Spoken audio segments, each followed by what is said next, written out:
You had to go in hospital. Twice, sir. It says here on your record from overseas that you had headaches and that you had crying spells. Yes, sir. I believe in your profession it's called nostalgia. In other words, homesickness. Yes, sir. Mm-hmm. It was induced when, shortly before the war, I received a picture of my sweetheart.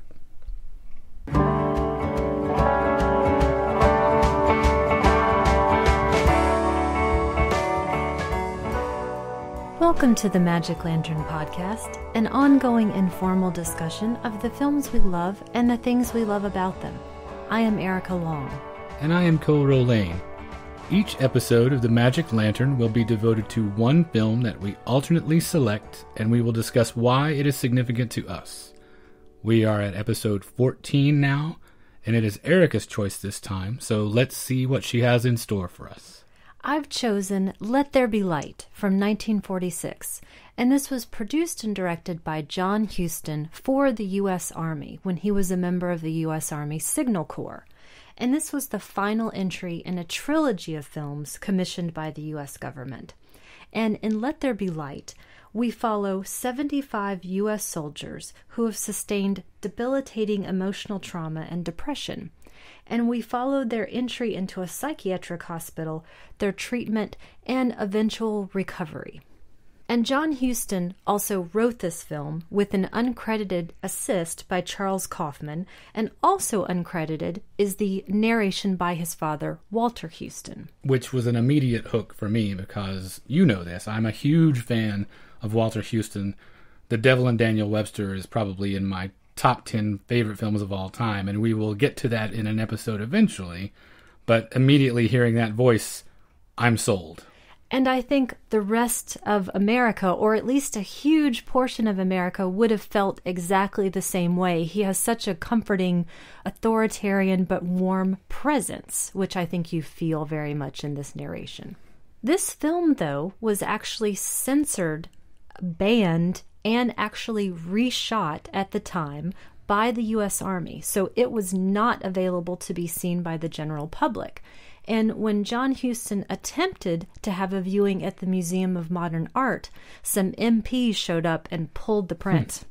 So it was not seen until 1981. Which leads me to ask, how did you see it the first time?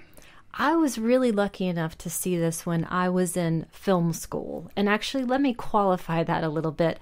I went to film classes. I had intended to become a director, which up to that point in my late 20s had been a lifelong dream for me.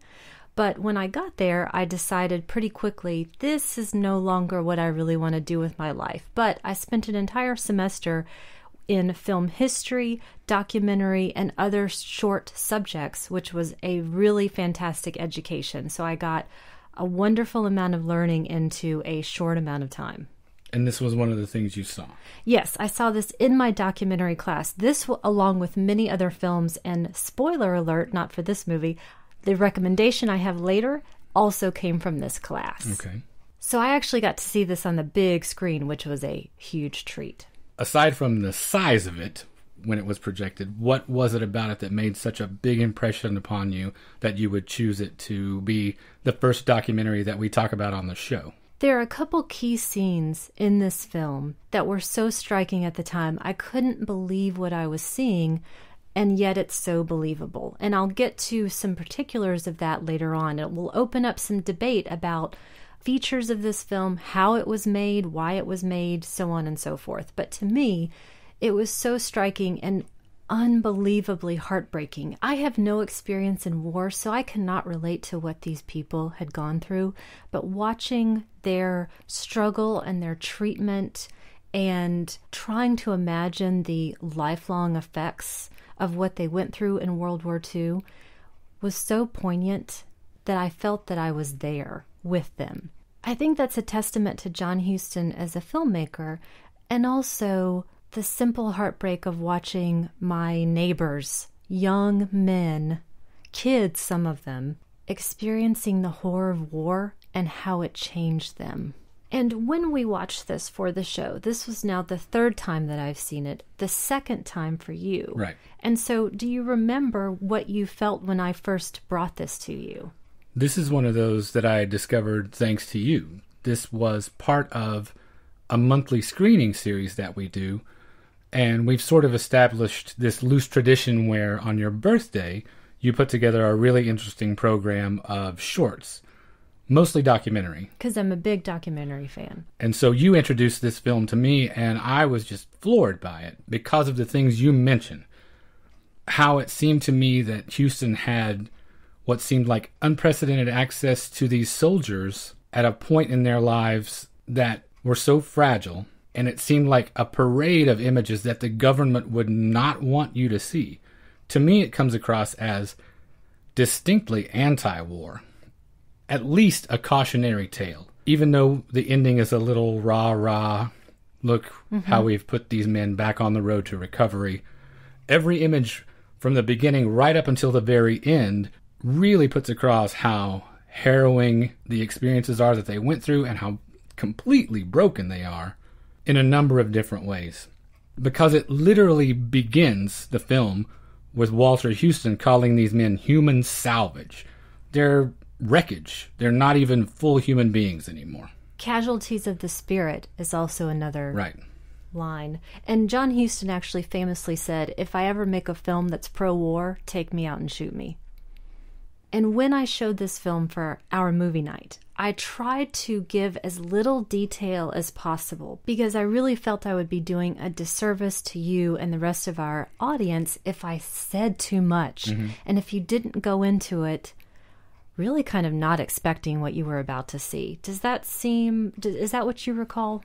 That is what I recall. And so now let's go into great detail and talk about it for anyone Yes. that we might interest in tracking the film down. I really hope people grab this one. It's amazing. Have you ever seen anything like this? No. Have you ever seen this kind of population represented in this realistic fashion? I haven't seen anything similar to this. There's one thing that I am still waiting to see because Austin Film Society is going to bring it.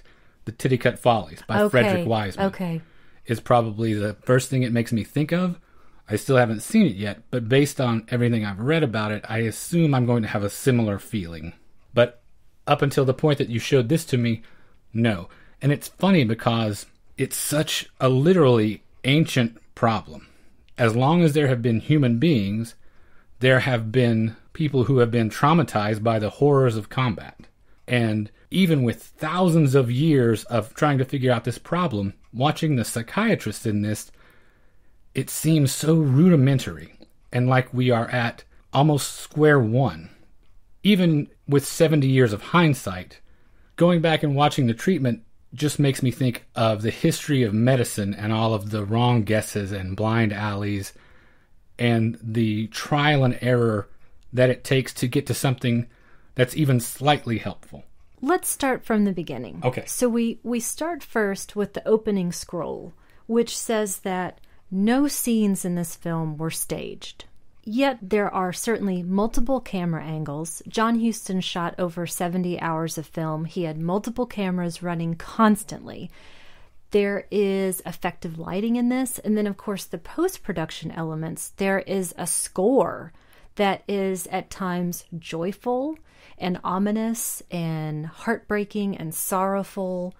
And so there are elements in this that feel plotted at the same time. Some things that feel, this is a little bit too convenient that this is happening. Are we speeding up this treatment process? Or have we moved scenes around? What did you think? Every documentary has an agenda. There is no such thing as a film that's not specifically engineered to make a certain point. The thing about this that makes this so remarkable is, to me, Houston was right under the nose of the armed forces crafting this thing that was contrary to the message that he had been drafted to create. But yes, there does seem like there is compression of timeline because we obviously can't follow 8 weeks of treatment with 75 men. But I think choosing the soldiers that he did, he still covered a wide variety of ailments and issues that they were dealing with. The nostalgia, like the gentleman in the scene that we reenacted in the beginning talks about, crying spells, stutters, insomnia, paralysis, amnesia, psychosomatic paralysis, not actual nerve damage, right, and just general anxiety. So I think the choices he made were very effective. And choices were made. Absolutely. At the very least. Mm-hmm. They certainly were. Because it shows up in the cross-section of soldiers that he chooses. Not just the ailments that they have, but socioeconomic status and their family backgrounds. There's a real melting pot of characters that you get to interact with. And we also see the races being mixed in this treatment facility as well, but the military wasn't actually desegregated until 1948. So that was a pretty powerful statement to make on film as well.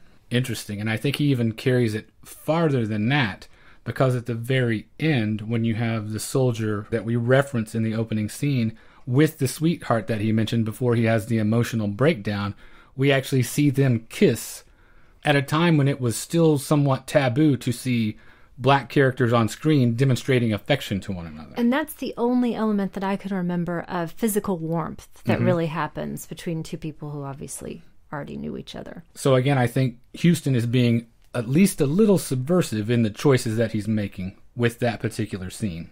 Now, in his autobiography, John Huston says that this was, in fact, a staged documentary, that he built sets around what was happening in this real facility, but that through the element of just having all of these multiple cameras available at all times, he didn't have to actually write anything, and I think that that is borne out by the simple statements that these guys make that I could never in a million years put those words into their mouths. It feels so true. It does. That makes me specifically think of my favorite character, Griffith, the one I sympathize the most with, even empathize the most with, the soldier who is talking about his sweetheart and can't keep from crying.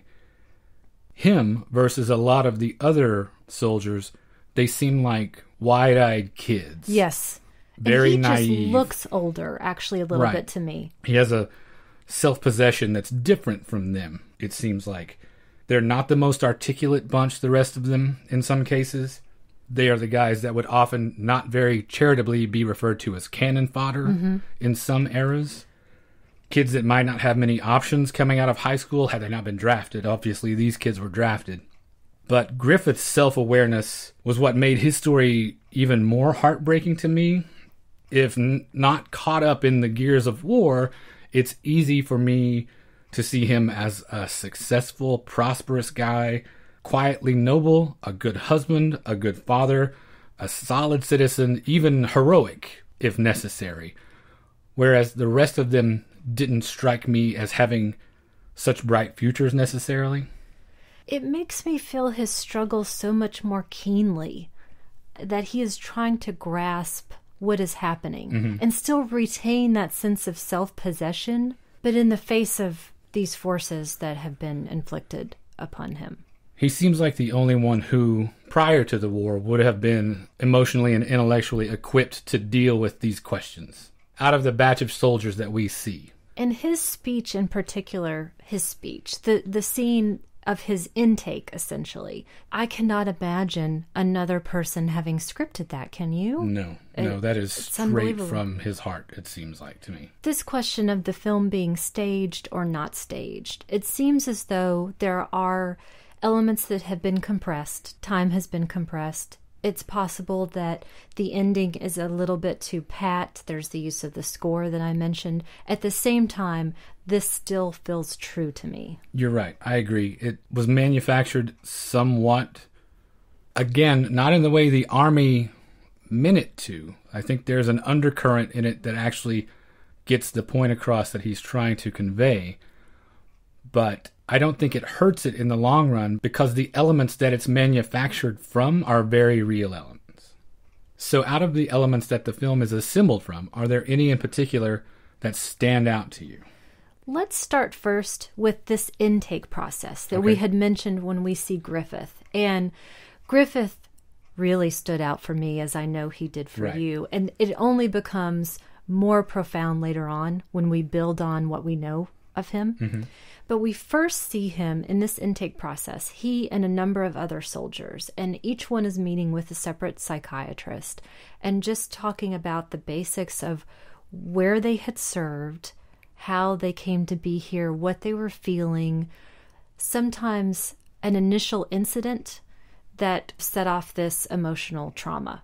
And each of these soldiers reflects a different piece of this, what was known as psychoneurosis at the time. And actually, the working title of the film, which thankfully John Huston scrapped, was The Returning Psychoneurotics. Not a stigma attached to that. No. And so each soldier, as we had mentioned, has something a little bit different going on. There's a profound stutterer. There's a person who can't really speak up. There is Griffith, who is having the crying spells. There's another soldier who, to me, it looks as though he's still clearly hearing the bombers overhead and looking for them, Yes. trying to track them. There's another fellow who talks about seeing his best friend die, which I imagine was a pretty common Right. experience as well. And this is our first glimpse as well into the beginning of the psychiatric process at this time. So they're starting with this initial counseling and talk therapy. And what struck me is that each person is being treated with dignity and respect. The psychiatrists are often telling these guys, it's okay to show emotion. It's okay that this is happening. You're in a safe place right now, essentially. What did you think when you were watching the intake? I was torn a little bit, and I felt this way throughout the film about the Army psychiatrists. And I had a couple of questions about whether or not it might have been effective to do something just slightly different. You were right. Each person is treated with dignity as far as we see on screen, but underneath the whole thing for me was this feeling of this is almost like a psychiatric MASH unit where we're going to do some rudimentary techniques, some triage. We're going to get these guys back up on their emotional feet so we can get them out of here and back into the world as somewhat productive citizens so we can get to the next batch of 75 who invariably are coming. And this opens for me a conversation I wanted to have about psychiatry in the military, in essence, which of course we're not going to be able to have an exhaustive discussion. And I've done some research, but I'm not an expert in this. And so in what I was reading, there was this interesting to me concept of the screening process, which was very much evident in World War I, World War II, Korean War, Vietnam, in which Army-trained psychiatrists had set about to eliminate the people from the draft service that they thought would be more susceptible to these mental traumas. Ah, okay. So if they felt you were predisposed, they remove you from the pool before you even got there. Absolutely. So they were trying to do this preventative medicine, which didn't work. No, I can't imagine that it would, because there is no way to screen for how a human being is going to react under indescribable stress and horror. It seems impossible to simulate any sort of condition that will accurately reflect what might happen to you. And the numbers were so large of the people that they let in to the service who did develop these psychoneurotic symptoms that it was clear that the screening process just really could not work because of these heretofore unimaginable events. No one knew going into World War I what that would be like on the soldiers. That was warfare that hadn't been seen before. Right. And the same story again and again and again. But they did keep doing the screening process. So that was element one. And then element two was that they tried what was called forward psychiatry. So they would have psychiatrists near the front lines for that very thing that you were talking about. So you develop some kind of battle neurosis. You're pulled from active service, but you're very close to your same battalion. You get treated for a few days and get thrown back in to active duty. So that's all happening within the arena of war.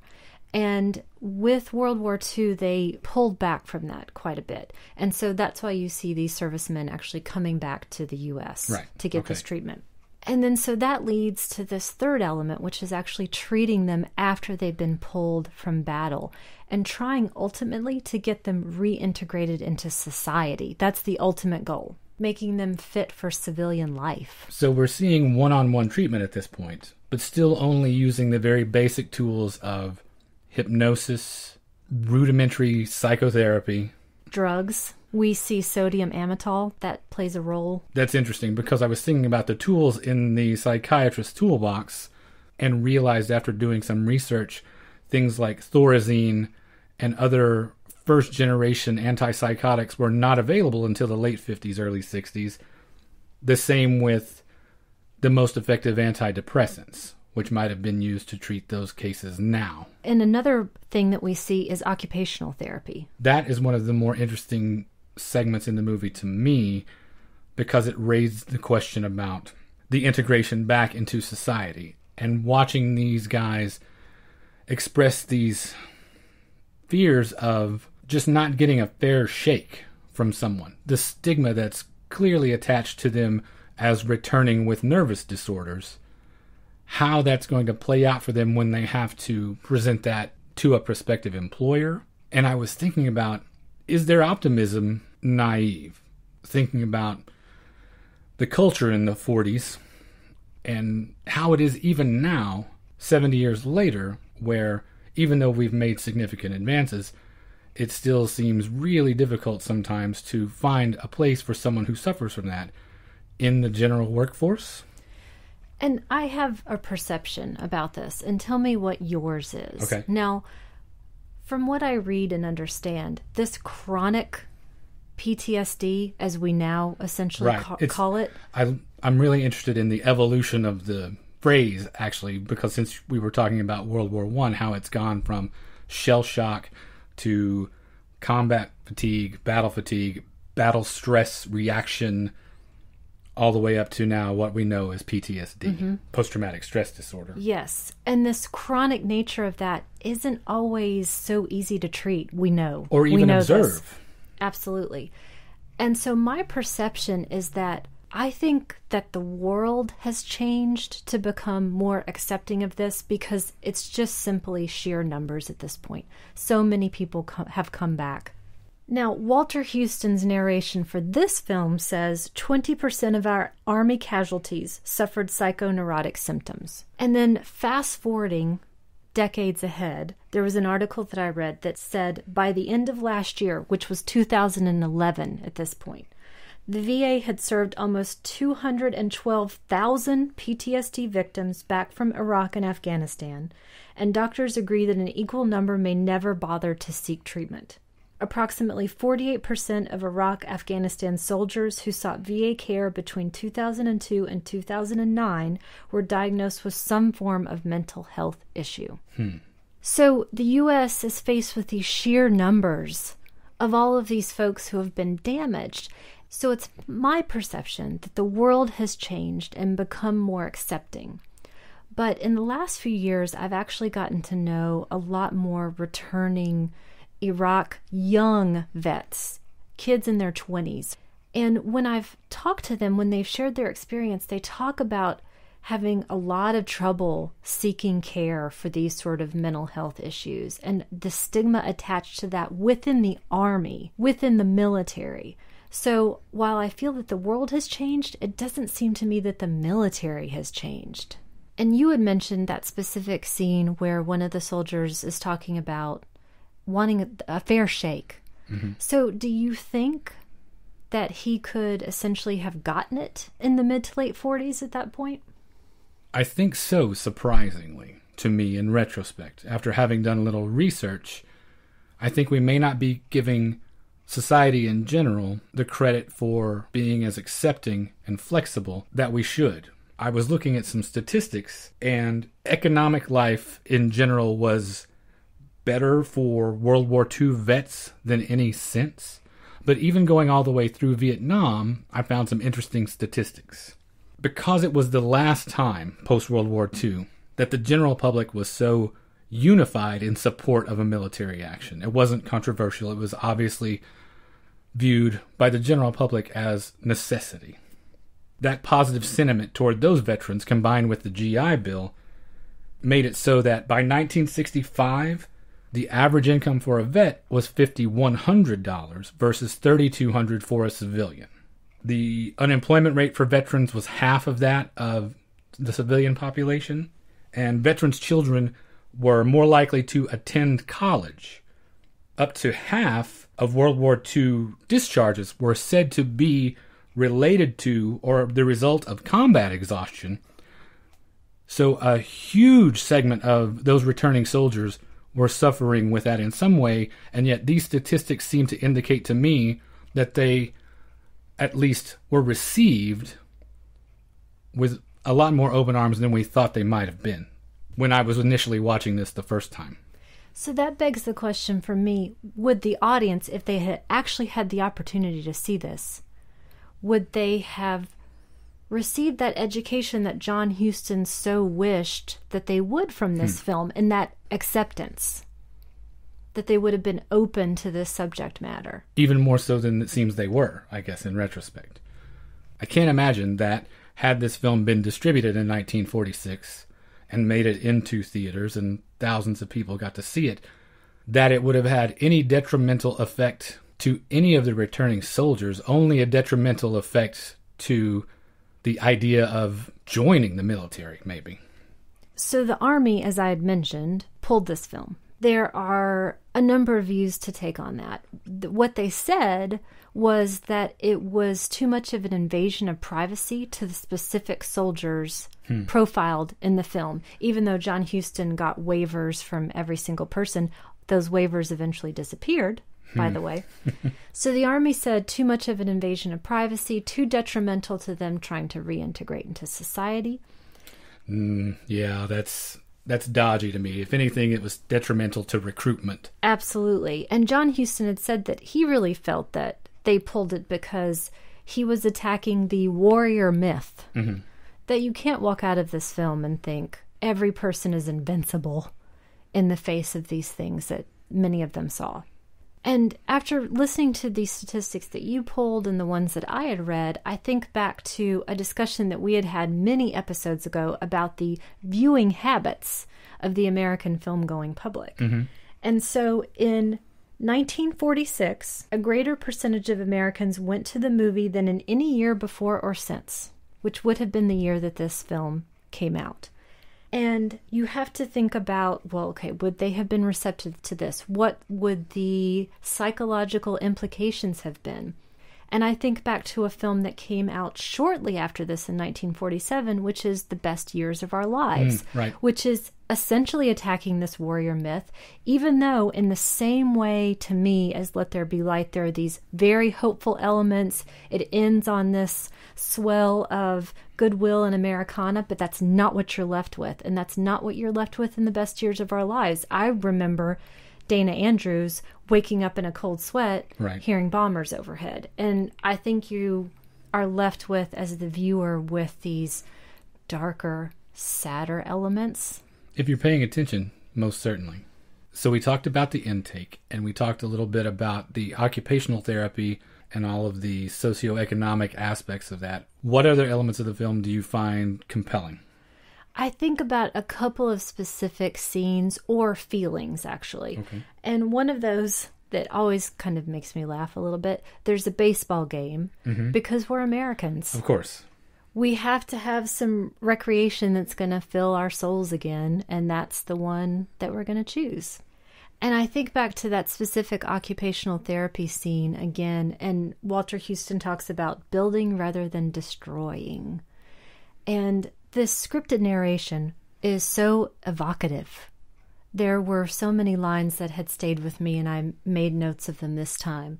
And some of those include, how does a man find happiness? What other film of this period makes you think of something so simply profound? Especially juxtaposed with images of men who may never find it again. Literally, human beings, not fictional characters. Actual men who are going to have to struggle with that question every day from now on. And I think about one of those men in particular. This was the scene that stood out to me the first time I saw it, and I remembered it over the span of a decade until I showed it to you. Mm-hmm. And that's the scene that I'm not going to get into a ton of detail, but the utterances that come from this guy, these spontaneous utterances, that he's overjoyed at this point to find that he actually has a voice. It's choking me up a little bit just talking about it right now. Do you want to go into greater detail about that, or do you want to leave that as a discovery for the people who go find the movie? I want to leave it as a discovery, but I'll give you a little bit, and it's the scene where the man who couldn't speak clearly is able to speak, and part of what he says is, "Oh God, listen, I can talk," and I'll just leave it there. But it's a scene that stayed with me over the span of almost 20 years at this point. One of the things that stuck out to me as we were watching these scenes of therapy, especially during the occupational therapy sections, these are sessions where they're talking in a large group setting about how they feel, how far they've come, where they want to go. And I feel a slight undercurrent of distrust sometimes, a little pushback from the soldiers against the psychiatrists. And it made me think about the notion of, why didn't they use civilian psychiatrists? Because it seems to me using an army psychiatrist, just from the uniform aspect alone, might be more of an impediment to therapy, because these young men are having to unburden themselves and be honest with men who are dressed similarly to and working for the men who sent them away to these places in which they developed these neuroses in the first place. So why not bring in civilian psychiatrists to help with the therapy back to civilian life rather than the army psychiatrists? I will say, I think in simplest terms, there were just so many more of them. There were so many more army-trained psychiatrists than there were civilian psychiatrists available at the time. I suppose the number skyrocketed, actually. So I think that that's a small part of it. Mm-hmm. I have a slightly different reading of that scene that you're talking about. Okay. There were other things that I thought of. One of which was, again, in sort of a simpler term, that I think people in a group find it more difficult to open up than they do one-on-one. Also, it seemed to me a little bit, they were a little bit more distrustful of this specific psychiatrist because he was a little bit more effete. Oh, you think so? It was the specific man rather than the That's emblem? The first thing that occurred to me, but maybe I'm just oversimplifying it. No, it could be. I mean, your reaction is just as viable and valid as any one of the men sitting in that room in terms of how you interpret this person and what he represents and what he's trying to say. I see that. And that actually leads me to something else I was thinking about. Now, I had alluded at the very beginning of the podcast to the fact that this film was actually remade by the U.S. Army. And it's called Shades of Grey. And so they set out to whitewash, literally and figuratively, Let There Be Light. They eliminated any other racial element from the film. So all the soldiers were now portrayed by actors who were all white. Every single one of them. And in reading a little bit about Shades of Grey, they definitely changed the thrust in the narration to effectively say that this sort of mental neurosis is really prevalent in the entire U.S. population. So essentially, it's not something caused by the army and not something caused by war. So they reconditioned it to be the propaganda they hoped that Huston would make in the first place, before they got this slightly subversive take that he made. I think so. And John Huston had said, again, that he felt that the Army was so distrustful of this because it eliminated that concept of the warrior myth. And he also said that that was essentially saying that our American soldiers went to war and came back all the stronger for the experience, standing tall and proud for having served their country well. Only a few weaklings fell by the wayside. Everyone was a hero and had medals and ribbons to prove it. They might die or they might be wounded, but their spirits remained unbroken, which is not what you feel when you watch this film. Nothing could be further from what you feel when you watch this film. It is not surprising that the government went to such lengths to undo everything that Huston did and basically make sure no one saw this film until 2010, I guess, when the Library of Congress put it on the National Film Registry and the government could not effectively shelve it anymore. They had to deal with it, which I'm glad they did, because now this film, in addition to a handful of others, was just released by Olive Films back on January 19th. There's a new edition called Let There Be Light, John Huston's wartime documentaries, that includes this, Winning Your Wings, Report from the Aleutians, and San Pietro. That is available in a beautiful new Blu-ray presentation so that we can all watch them whenever we want. And the trilogy that I had talked about before, that includes Report from the Aleutians and the Battle of San Pietro. Winning Your Wings was the first one that he had done. Jimmy Stewart is in that one. And then the other three were put together. And I have seen the Battle of San Pietro. And it is as harrowing as everyone has said. And it was also pulled. I have not seen it. That Blu-ray should be on our doorstep this week, though, so I'm very excited. Because in addition to all of that, it also includes the whitewashed version that we were talking about. So I'm curious to watch them side by side and see how significant those differences are. Now, also, just as an aside, because I haven't seen this in a while, and hopefully we'll be able to explore this ourselves when we watch it together, but there are reports that the Battle of San Pietro, that he also staged specific elements of that too. So it will be very interesting. But even so, it's traumatizing to watch. Did you see that in the class? I did, yes.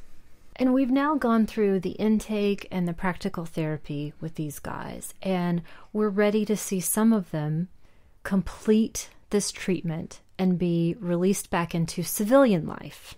So we're now essentially at the end of the film, and it pulls out all the stops for the guys waving from the bus in their uniform. They get the big military send-off, actually, and everyone smiles, and you still see some of the other soldiers in their robes waving to their fellow soldiers who are going off into the sunset, as it were. Mm-hmm. And that feels that we're being told they've been cured. Even though the film narration says they haven't, they're going to have to require this ongoing treatment. That felt to me like one of those concessions Huston made so that censors or any board that might be reviewing this would see and feel like, oh, this achieved everything we wanted to, if they weren't hip to what he was doing the rest of the entire time. It is somewhat of a false note, yes, but it feels to me like the necessary thing he had to do to sneak all of the rest of those messages in prior to that. And for me, it ultimately doesn't undercut the rest of the film. No. So what is this film then? We've talked about that Huston said it was a staged documentary, though in the narration itself, it claims to have nothing staged. It was produced essentially as a piece of propaganda. So what is it? Is it truth? Is it documentary truth? Is it propaganda? Is it cinema verite? Is it direct cinema? What is it? It feels like a hybrid, somewhat. Not so much to the far end of the spectrum, say, like something like F for Fake, for instance, which is essentially a video essay rather than a documentary itself. Like we said before, there are so many elements of it that are grounded in the absolute truth that it just feels like a minor manipulation of a storyline to make us best understand what needs to be taken from observing these men. This leads me to something else I read. I think this encapsulates that sense that the film resists these easy judgments. Mm-hmm. And I will provide a link to this article as well. Great. In the end, this is a movie best understood as an artifact of that brief post-war moment when Hollywood wrestled with the truth, when the urge to cosmetize was, for an ever so brief moment, automatically questioned and even resisted. This is post-war period. This is when we start to see the rise of noir, when we definitely questioned what we had been told about these war experiences. This leads directly into direct cinema that would come a bit later, pioneered by people like the Maysles. So it's a forerunner to these pieces of documentary that many of us are familiar with now, that we take as the truth, essentially. But actually, it made me think of something that you watched recently, which was The Wolf Pack. And we had a discussion about documentary which honesty. I hated. Yes, and intellectual honesty. And Does this film fall into any of those categories? I don't have the same aversion to this type of manipulation that I see in Let There Be Light, because even if not, in quotes, the truth, it still serves the truth. Whereas something like The Wolf Pack, to me, felt like a complete fiction. But it's interesting that you mentioned that brief window in that quote of the first time we were really taking an unflinching look at some of these things. And that window closed almost immediately, because when you look at the filmmaking in the 50s, in the Eisenhower era, all of those things, with the exception of a handful of people, like you mentioned, the Maysles brothers and other documentarians, I don't see that sort of thing in fiction films again until maybe the late 60s, early 70s. It takes almost 30 years, minus one or two things like Bigger Than Life, a handful of films that were really cutting against the grain. But you didn't see that sort of emotional honesty again for a long, long time after they closed that window. Which is why documentaries, in my opinion, are so hugely important. They are often in the vanguard when it comes to dealing frankly and the most honestly with whatever the issue is that they're focused on. And then you eventually see that trickle into more mainstream outlets. The thing is, I know there are a ton of people that just don't do documentaries. The same way there are strata of film goers that don't watch anything with subtitles, that don't watch silent films. They have these huge blocks of cinema that they have just decided that's not for me, and I'm going to avoid it in whatever form.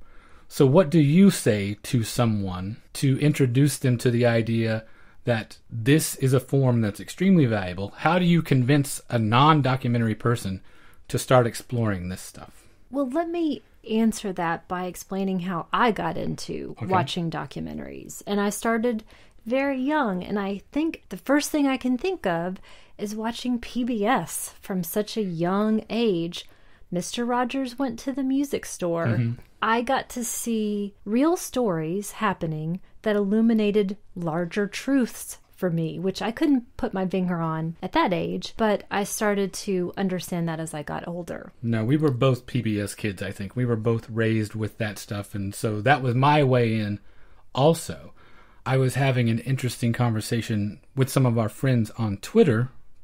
Kester Smith and Jeff Duncanson in particular were talking with me about how they got into documentaries, and Kester made a point about how he came from a very working class background, and his folks were either working poor themselves or working alongside the working poor.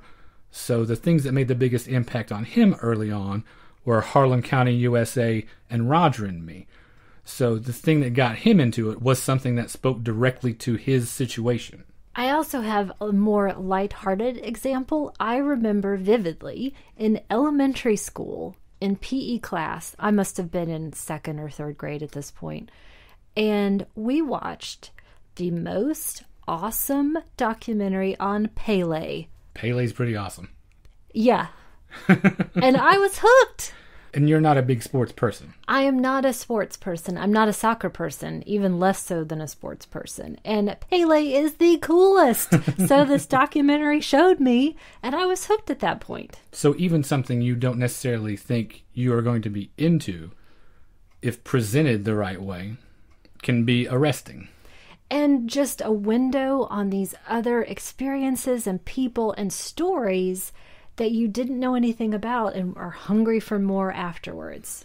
So do you think devices like the staged documentary, for instance, another of my favorites, something like The Thin Blue Line, has a lot of reenactment in it.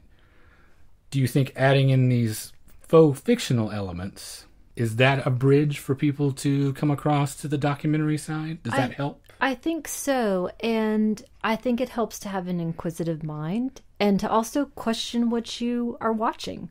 We should have this discussion like we have with Let There Be Light. Mm-hmm. What is real and what is not real? Are we telling the whole truth to tell a bigger truth and so on? I mean, there are these questions. I also think about these two other big pieces that I was enthralled with when I was a kid. One being All the President's Men, and the second being Helter Skelter, which we have talked about on the show before.